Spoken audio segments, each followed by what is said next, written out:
السلام عليكم ورحمة الله وبركاته. اللهم صل وسلم وبارك على سيدنا محمد وعلى آله وصحبه أجمعين.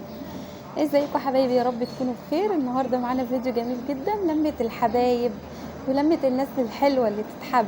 تمام. الأول مرة يشوف القناة بتاعتنا يدخل كده يشترك كده ويفعل الجرس عشان يوصله كل جديد، واللي عندنا في القناة يعمل لايك، ما يستخسرش فينا اللايك. تمام. معايا كده دقيق غلة. الايام دي موسم الدقيق الموسم الغلة يعني. ناس حبايبي كده جابوا لي شويه دقيق غله، وقلت اعملهم عيش كده بيتي.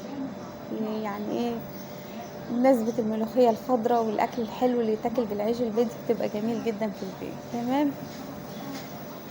جبت كمان عليه دقيق ابيض من اللي هو الدقيق بتاع كل الاستخدامات. جبت حوالي 2 كيلو، حطيتهم على الدقيق اللي جاني اللي هو الغله بقى، معرفش الغله دي قد ايه بصراحه. وحطيت عليهم كمان كيلو من دقيق الذره، وكمان حطيت دقيق ذره في المنخل الحرير عشان يتنخل. انزل يا عم، الدقيق مش راضي ينزل، اتاريه عايز منخل سلك. فين وفين لما خدت بالي نقلته في منخل سلك علشان خاطر يعني انخله هو كمان. تمام. محدش يزق يا جماعه مننا، ويا رب ما كنش ضيفه تقيله على القلوب. في الوقت ده بقى انا قلت انخل الدقيق واستنى ام مريم مرات اخويا تيجي بقى تعجن لي العجين دوت. هي شاطره ما شاء الله عليها يعني، هي من الارياف وشاطره وما شاء الله يعني في الخبيز يعني، في العجن وقعد من الفرن وكده. قلت تيجي تساعدني وادينا نتعلم. تمام. معايا كده الملح، كسلت اقوم اجيب معلقه كبيره، حطيت في الميه بتاعه الميه الفتره ديت حوالي 5 معالق من الملح. وكنت في الوقت دوت عامله الخميره بتاعتي برضو جايبه معلقتين من السكر وحطاهم على شويه ميه، وسبتها علشان يعني تتفاعل كده، علشان لما احطها على العجين بتاعي تفور على طول كده العجين وما ياخدش وقت، عقبال ما نفطر يكون هو خمر. قاعده بقى بعجن ومستنيه ام مريم عشان تيجي بقى يعني تيجي تكمل معايا العجين. بصراحه يعني العجين ده عايز حد كده يكون متودك فيه. تمام. ادينا بنعجن على ما تيجي. قلت لها بقى وهي جايه تجيب لي طعميه عشان نفطر سوا. عندي الفول هنا مدمساه، وعندنا الجبنه، وعندنا بقيه الاكل بتاعنا بقى اللي هنفطر بيه. تمام.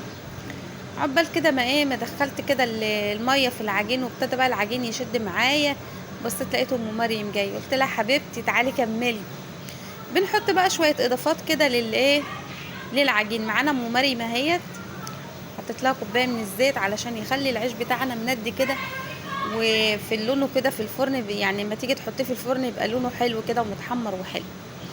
تمام. الله يديك الصحه يا ام مريم، واخدمك كده في نجاح ولادك يا رب. نزلت بقى هات هات هات على العجين، وكل ما تلت في العجينه وتعجنيها كويس يطلع معاكي العيش شدد حلو حلو. خلصنا وغطينا العجين، وقلنا بقى نفطر الطعميه بتاعتها السخنه اللي هي جايباها. كان ما شاء الله عقبال ما فطرنا وشربنا الشاي كان العجين بتاعنا ما شاء الله الله اكبر عليه خمر كده وفار. جبنا بقى السجان كده ورشيناها بالرده علشان نقرصها. هنقرص شويه للخبيز اللي هو بيتعمل بالمكنه اللي هي مكنه المخروطه، وهنقرص شويه للعيش اللي هو بيتخبز على المطرحه اللي هو بيتفرد على المطرحه. بصيت لقيت العجينه كبيره، قلت لها يا ام مريم الفرن بتاعي مش كبير زي الفرن بتاعك اللي في بيتك، ده احنا فرننا صغير على قدنا. صغري العجينه شويه. كملنا تقريص كده. اللي معانا ده دقيق ذره بنقرص بيه علشان لما تيجي ترصهم جنب بعض زي ما مرصوصه كده ما يلزقش في بعض. كملنا العجين بتاعنا كده تقريص، وخدناه ورحنا على الفرن. ولمة الحبايب الحلوة اللي ربنا يخليهم ليا وما تحرمش منهم ابدا يا رب. وقعدت ام مريم بقى قدام الفرن صلاة النبي عليها وعلى خبيثها ما شاء الله عليكي يا ام مريم. وعملنا شوية عيش بيتي زي السكر، وشوينا سمك بعد ما خلصنا، وبتنجان عملناه بالطحينة وكلنا بالعيش الطري، وكان يوم عسل.